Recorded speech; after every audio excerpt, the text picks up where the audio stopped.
Hi there, I'm Rebecca, and today I'm reading from Alice's Adventures in Wonderland, Chapter 5, Advice from a Caterpillar. The caterpillar and Alice looked at each other for some time in silence. At last, the caterpillar took the hookah out of its mouth and addressed her in a languid, sleepy voice. "Who are you?" said the caterpillar. This was not an encouraging opening for a conversation. Alice replied rather shyly, I hardly know, sir, just at present. At least I know who I was when I got up this morning, but I think I must have been changed several times since then." "What do you mean by that?" said the caterpillar sternly. "Explain yourself." "I can't explain myself, I'm afraid, sir," said Alice, "because I'm not myself, you see." "I don't see," said the caterpillar. "I'm afraid I can't put it more clearly," Alice replied very politely, "for I can't understand it myself to begin with, and being so many different sizes in a day is very confusing." "It isn't," said the caterpillar. "Well, perhaps you haven't found it so yet," said Alice, "but when you have to turn into a chrysalis, you will someday, you know, and then after that into a butterfly, I should think you'll feel it a little queer, won't you?" "Not a bit," said the caterpillar. "Well, perhaps your feelings may be different," said Alice. "All I know is it would feel very queer to me." "You," said the caterpillar contemptuously. "Who are you?" Which brought them back again to the beginning of the conversation. Alice felt a little irritated at the caterpillar's making such very short remarks, and she drew herself up and said very gravely, "I think you ought to tell me who you are first." "Why?" said the caterpillar. Here was another puzzling question, and as Alice could not think of any good reason, and as the caterpillar seemed to be in a very unpleasant state of mind, she turned away. "Come back," the caterpillar called after her.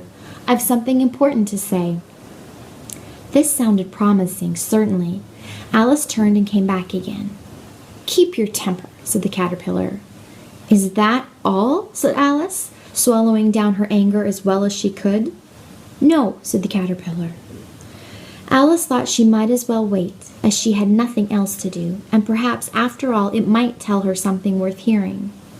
For some minutes it puffed away without speaking, but at last it unfolded its arms, took the hookah out of its mouth again, and said, "So you think you're changed, do you?" "I'm afraid I am, sir," said Alice. "I can't remember things as I used, and I don't keep the same size for 10 minutes together." "Can't remember what thing?" said the caterpillar. "Well, I've tried to say, 'How doth the little busy bee?' but it all came different," Alice replied in a very melancholy voice. "Repeat, 'You are old, Father William,'" said the caterpillar. Alice folded her hands and began. "You are old, Father William," the young man said, "and your hair has become very white. And yet you incessantly stand on your head. Do you think at your age it is right?" "In my youth," Father William replied to his son, "I feared it might injure the brain. But now that I'm perfectly sure I have none, why, I do it again and again." "You are old," said the youth, "as I mentioned before, and have grown most uncommonly fat. Yet you turned a back somersault in at the door. Pray, what is the reason of that?" "In my youth," said the sage, as he shook his grey locks, "I kept all my limbs very supple. By the use of this ointment, 1 shilling the box. Allow me to sell you a couple?" "You are old," said the youth, "and your jaws are too weak for anything tougher than suet. Yet you finished the goose with the bones and the beak. Pray, how did you manage to do it?" "In my youth," said his father, "I took to the law and argued each case with my wife. And the muscular strength which it gave to my jaw has lasted the rest of my life." "You are old," said the youth. "One would hardly suppose that your eye was as steady as ever. Yet you balanced an eel on the end of your nose. What made you so awfully clever?" "I have answered 3 questions, and that is enough," said his father. "Don't give yourself airs. Do you think I can listen all day to such stuff? Be off, or I'll kick you downstairs." "That is not said right," said the caterpillar. "Not quite right, I'm afraid," said Alice timidly. "Some of the words have got altered."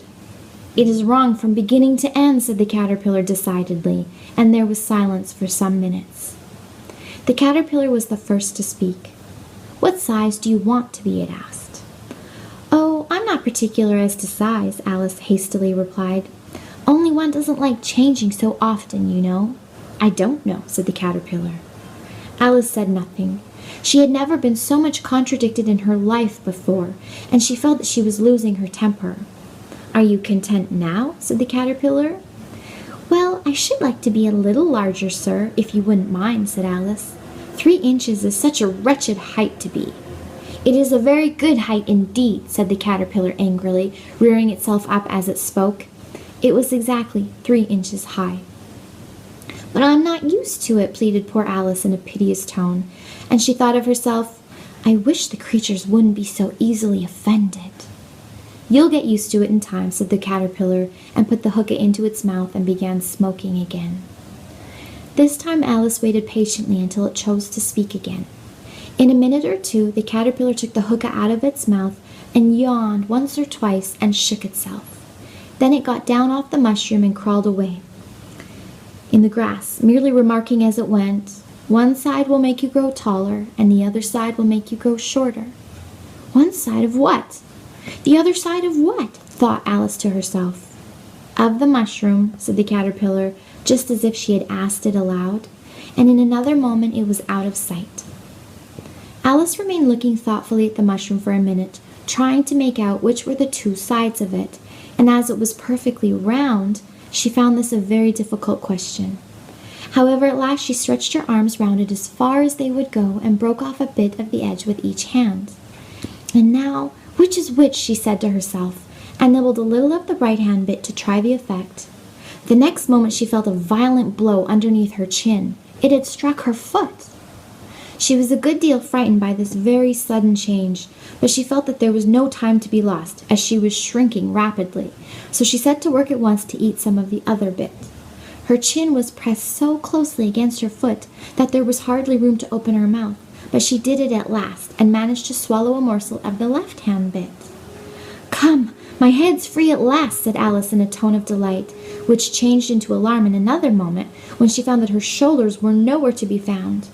All she could see when she looked down was an immense length of neck, which seemed to rise like a stalk out of a sea of green leaves that lay far below her. "What can all that green stuff be?" said Alice, "and where have my shoulders got to? And oh, my poor hands, how is it I can't see you?" She was moving them about as she spoke, but no result seemed to follow except a little shaking among the distant green leaves.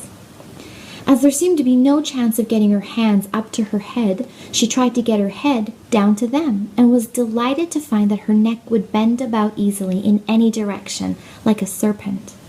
She had just succeeded in curving it down into a graceful zigzag, and was going to dive in among the leaves, which she found to be nothing but the tops of the trees under which she had been wandering, when a sharp hiss made her draw back in a hurry. A large pigeon had flown into her face, and was beating her violently with its wings. "Serpent!" screamed the pigeon. "I'm not a serpent," said Alice indignantly. "Let me alone." "Serpent, I say again," repeated the pigeon, but in a more subdued tone, and added with a kind of sob, "I've tried every way, and nothing seems to suit them." "I haven't the least idea what you're talking about," said Alice. "I've tried the roots of trees, I've tried banks, and I've tried hedges," the pigeon went on, without attending to her. "But those serpents, there's no pleasing them." Alice was more and more puzzled, but she thought there was no use in saying anything more till the pigeon had finished. "As if it wasn't trouble enough hatching the egg," said the pigeon, "but I must be on the lookout for serpents night and day. Why, I haven't had a wink of sleep these 3 weeks." "I'm very sorry you've been annoyed," said Alice, who was beginning to see its meaning. "And just as I'd taken the highest tree in the wood," continued the pigeon, raising its voice to a shriek, "and just as I was thinking I should be free of them at last, they must needs come wriggling down from the sky. Ugh, serpent!" "But I'm not a serpent, I tell you," said Alice. I'm a... "Well, what are you?" said the pigeon. "I can see you're trying to invent something." I'm a little girl," said Alice rather doubtfully, as she remembered the number of changes she had gone through that day. "A likely story indeed," said the pigeon in a tone of the deepest contempt. "I've seen a good many little girls in my time, but never one with such a neck as that. No, you're not a serpent, and there's no use denying it. No, you are a serpent, and there's no use denying it. I suppose you'll be telling me next that you never tasted an egg." I have tasted eggs, certainly, said Alice, who was a very truthful child. But little girls eat eggs, quite as much as serpents do, you know. I don't believe it, said the pigeon. But if they do, why, then they're a kind of serpent, that's all I can say. This was such a new idea to Alice that she was quite silent for a minute or two, which gave the pigeon the opportunity of adding, You're looking for eggs. I know that well enough. And what does it matter to me whether you're a little girl or a serpent? It matters a good deal to me, said Alice hastily, but I'm not looking for eggs as it happens, and if I was, I shouldn't want yours. I don't like them raw. Well, be off then, said the pigeon in a sulky tone as it settled down again into its nest. Alice crouched down among the trees as well as she could, for her neck kept getting entangled among the branches, and every now and then she had to stop and untwist it. After a while she remembered that she still held the pieces of mushroom in her hands, and she set to work very carefully, nibbling first at one and then at the other, and growing sometimes taller and sometimes shorter, until she had succeeded in bringing herself down to her usual height. It was so long since she'd been anything near the right size that it felt quite strange at first, but she got used to it in a few minutes and began talking to herself as usual. Come, there's half my plan done now. How puzzling all these changes are. I'm never sure what I'm going to be from one minute to another. However, I've got back to my right size. The next thing is to get into that beautiful garden. How is that to be done, I wonder? As she said this, she came suddenly upon an open place with a little house in it about 4 feet high. Whoever lives there, thought Alice, it'll never do to come upon them this size. Why, I should frighten them out of their wits. So she began nibbling at the right-hand bit again, and did not venture to go near the house till she had brought herself down to 9 inches high. So that is the end of Alice's Adventures in Wonderland, Chapter 5.